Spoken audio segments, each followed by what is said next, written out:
युवाओं को बल्कि उनकी आत्मा की गहराइयों को भी अपनी ओर खींचता है।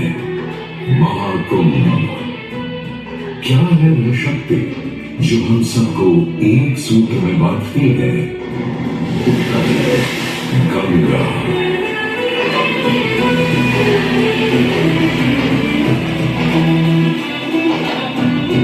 कृष्ण सरस्वती से और इस विभिन्न संगम के कारण ही यह जगह इतनी महत्वपूर्ण हो जाती है।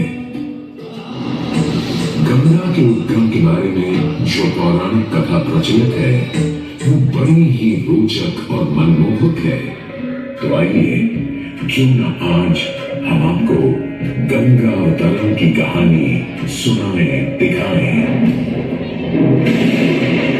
नारी का राजा बलि पर करता था दम, पूरी पृथ्वी पर फैला था उसका ही आतंक।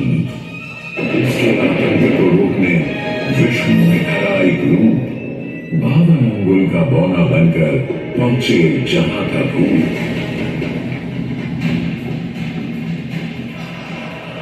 सारे दरबारी बौने ब्राह्मण पर हंसे, पर बलि ने जब उसे दान मांगने को कहा तो उसने कुटिया बनाने को केवल 3 पग भूमि मांगी। पर जब बौने ब्राह्मण ने भूमि नापनी शुरू की तो जैसे भूचाल हो गया। वामन ने फिर पूरी नापी।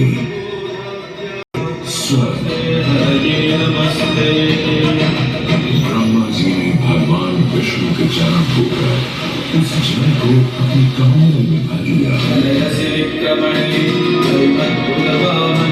और अब वामन अवतार ने अपना तीसरा पग बलि के सिर पर रख उसे पाताल लोक भेज मुक्ति दे दी।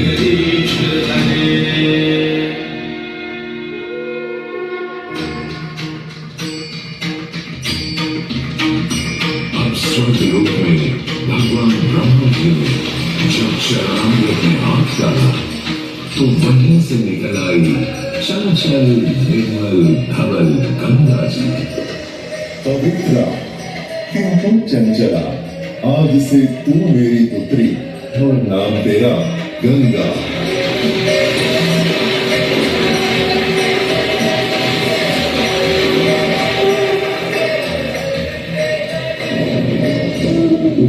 कुछ समय बाद सतयुग में इक्ष्वाकु कुल के सूर्यवंशी राजा सगर ने सारे संसार को जीतने के लिए एक अश्वमेध यज्ञ का संकल्प किया। सुने सुने सुने सब सुने, यह चिन्हित पूजित धवल अश्व जहां भी जाएगा वो भूमि राजा सगर की मानी जाए। यदि किसी ने इस अश्व को रोका या पकड़ा तो उसे सगर के 60,000 एक पुत्रों और उनकी लक्षाधिक सेना का सामना करना पड़ेगा।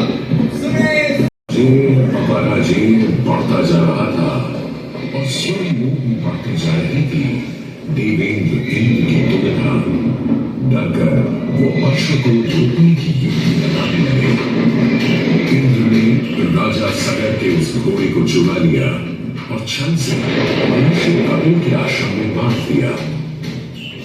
घोड़े को खोजते हुए राजा सगर के 60,000 पुत्र महर्षि कपिल के आश्रम में पहुंचे। वहां घोड़े को बंधा हुआ देख क्रोधित पुत्रों ने कपिल मुनि को घोड़ा चोर समझा और उन्हें अपशब्द कहने लगे। वाचाल कुमारों, यदि कपिल ऋषि ने खोली आंख तो तपस की योगाग्नि से जलकर तुम सब हो जाओगे राख।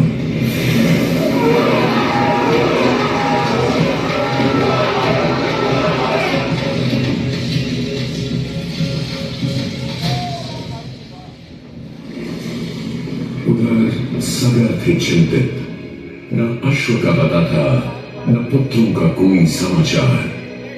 पिता का दुख देख पुत्र अंशुमन चल पड़े खोज पर।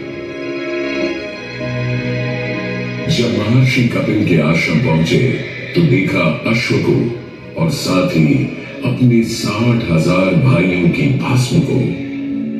महर्षि से की क्षमा याचना और पूछा तर्पण का उपाय। तुम्हारे भाई थे घमंडी, अविवेकी और अभिमानी। भस्म कर दिया उन्हें मैंने, जो उन्होंने मेरी नहीं मानी। गंगाजल, केवल गंगाजल ही दे सकता है मुक्ति उन्हें, जो भस्म हुए तुम्हारे परिकर। अंशुमन को अपने भाइयों के तर्पण के लिए गंगा को लाने का बहुत मन था, किंतु किसी को राजधर्म भी तो निभाना था और राज भी चलाना था। देखते देखते 7 पीढ़ियां गुजर गईं, पर 7 पीढ़ियों के बाद समय आने पर राजकुमार भगीरथ ने राजा बनने से साफ मना कर दिया।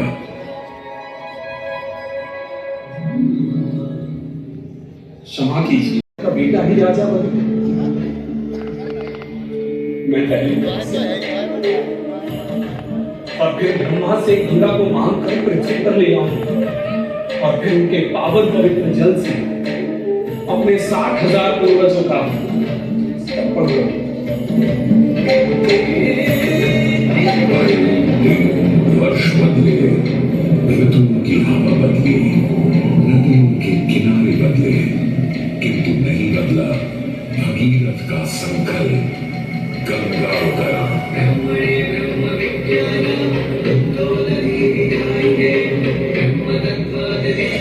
पुत्र भगीरथ, हम तुम्हारे तप से प्रसन्न हैं। बताओ, क्या आशीर्वाद चाहिए? हे भगवान, मेरे पूर्वज के तर्पण के लिए मुझे आपकी पुत्री गंगा चाहिए। तथास्तु, किंतु यदि गंगा स्वर्ग से सीधे धरती पर गिरी तो पृथ्वी को चीरते हुए गंगा सीधे पाताल में पहुंच जाएगी।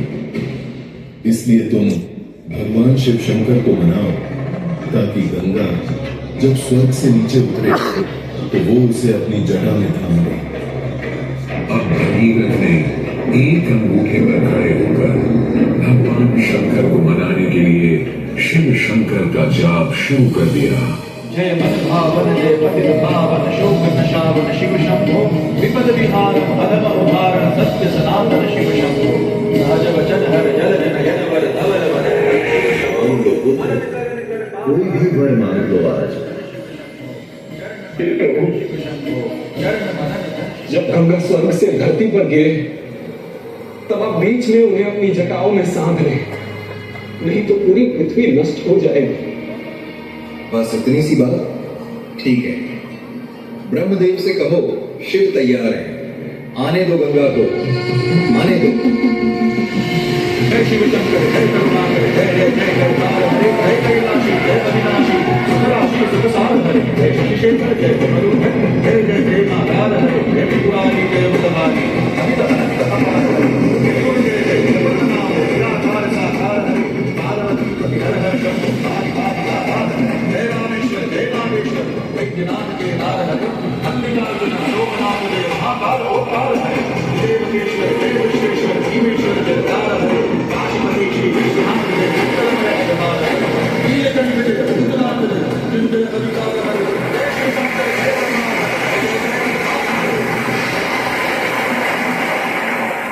और यूं गंगा ने भगीरथ के साथ गंगा सागर जाकर सगर के पुत्रों का उद्धार किया।